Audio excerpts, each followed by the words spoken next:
बौआ यौ हम गलत हुई तो 4 जूता अहाँ हमरे मारम।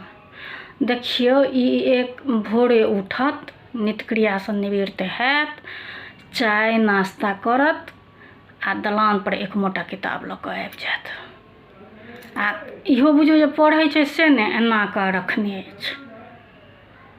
कहू जे एहिसँ दिन जेतै? कहब जे झूठ कहै छथि तऽ अहाँ एहिमे सँ क्वेश्चन पूछि लियौ, एक्कोटाके जे जवाब दऽ देत हमरा नामे अहाँ कुत्ता पोसब।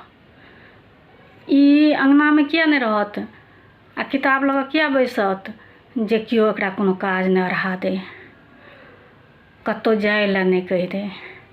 कहू जे ई नहि समाजमे जेतै ककरो लग, नहि रिश्तेदारीमे जेतै ककरो लग, तऽ केना लोक सङ्गे की बाजल जाय, कतऽ केना कऽ व्यवहार कयल जाय से केना बुझतै से अहाँ बताउ।